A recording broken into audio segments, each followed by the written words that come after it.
Sandaga, le plus grand marché, qui est même le poumon économique de Dakar, est aujourd'hui ville morte. Vous l'avez dit. Alors pourquoi Sandaga est devenu ville morte? Maintenant, c'est ça la question. C'est parce que tout simplement, ACIS, Association des commerçants industriels du Sénégal, ont décrété un mot d'ordre de grève de 72 heures qui a commencé hier et qui va terminer mercredi. Pourquoi cette grève maintenant? Nous sommes dans un pays qui s'appelle le Sénégal. N'oublions pas, nous sommes un pays pauvre et très endetté, on nous dit. Et d'après les chiffres que nous avons au niveau de l'ANSD, 85 ou bien plus de 80% du PIB national vient de ce secteur-là.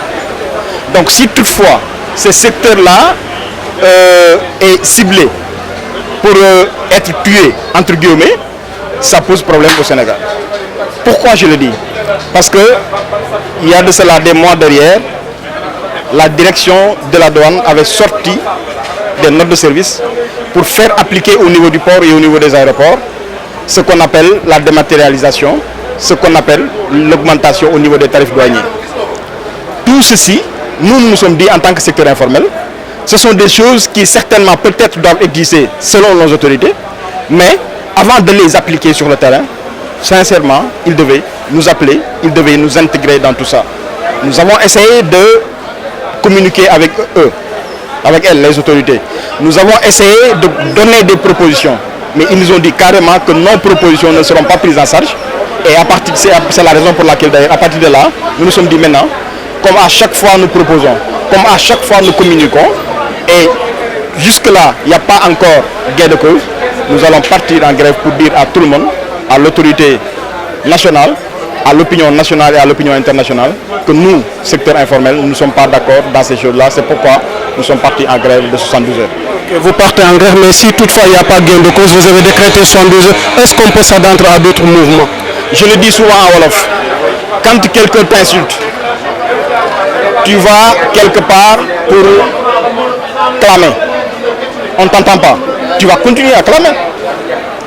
Quand quelqu'un te propose quelque chose qui ne marche pas, tu continues de clamer jusqu'à avoir gain de cause. Donc, ça veut dire tout simplement dire, aujourd'hui nous sommes en grève, hier nous étions en grève, demain nous allons être en grève, jusqu'à ce que nos autorités nous entendent. Ce que nous devons regretter d'ailleurs, c'est ça. Sandaga, qui est le poumon économique de Dakar, qui est devenu ville morte depuis 2 jours, et jusque-là, les autorités n'ont pas encore réagi. C'est ça qui est regrettable en réalité. Et c'est ça que nous devons dire à l'opinion nationale et à l'opinion internationale. Parce que le Sénégal nous appartient quand même.